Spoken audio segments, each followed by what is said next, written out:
আমি প্রথমেই দর্শকদের শুভেচ্ছা জানাচ্ছি, লাল গোলাপ শুভেচ্ছা, এবং আমি সকল দর্শকের জন্য কামনা করছি আগামী বছরটা যেন আপনাদের সুন্দর এবং শান্তিপূর্ণ হয়।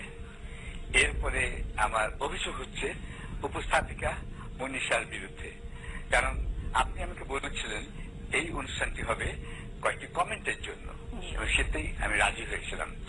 কারণ আমি বলেছিলাম, আপনাকে তখন বলেছিলাম যে বাংলাদেশের টেলিভিশনে চরম বিভ্রান্তি সৃষ্টি করা হচ্ছে বিভিন্নভাবে। এক, এই যে দুজন বক্তা আপনার পাশে একটু আগে আমি দেখলাম, তাই দুজনকে আমি ব্যক্তিগতভাবে চিনি এবং একজনের সঙ্গে আমার বহুদিন কাজ করার সৌভাগ্য হয়েছিল। আমি তাদেরকে কিন্তু অন্য চ্যানেলেও দেখেছি, তারা উপস্থাপিত হয়েছেন অন্য চ্যানেলে। আবার আমরা একসময় দেখি উপস্থাপিত যারা আছেন তারাই আবার উপস্থাপক হয়ে যাচ্ছেন। আমি বিভিন্ন পত্রিকার সম্পাদকের কথা বলছি, তারা কোন সময় উপস্থাপক হচ্ছেন, কোন সময় উপস্থাপিত হচ্ছে।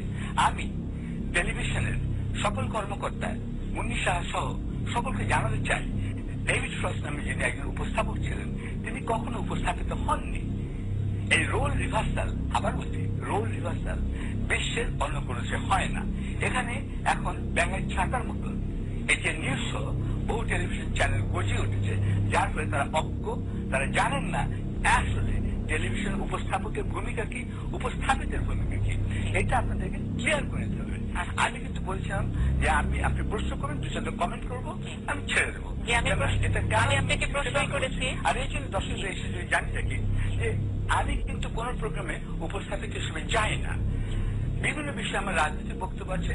আমি মনে করি আমার লেখার মধ্যে যে কন্ট্রোল আছে, নিয়ন্ত্রণ আছে, এটা আমি এক্সারসাইজ করতে পারি। শুধু লেখাটাই আমার হচ্ছে বিচরণ ক্ষেত্র। আমি কিন্তু মনীষাকে বলছিলাম আমাকে সাংবাদিক হিসেবে পরিচয় করে দেবেন না, কারণ এখন আমি সাংবাদিক নই, আমি লেখক।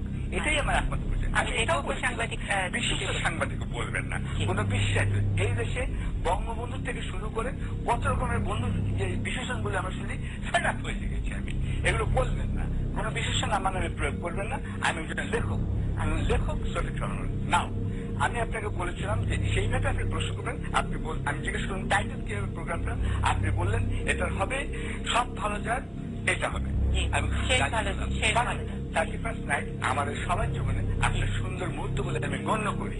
আজকে অবশ্যই সেটা বেনজির আহমেদের কমিশনার তার নজিরবিহীন নির্দেশের কারণে 31st নাইট অনেকে উদযাপন করতে পারছেন না, কারণ তাদের বাড়ি ফিরে যেতে বলছে 8টার সময়। আপনারা কি করে এলেন এখানে সেটা আমি জানি না, আপনারা অবশ্যই মিডিয়ার গাইড দিচ্ছেন, ফাইন।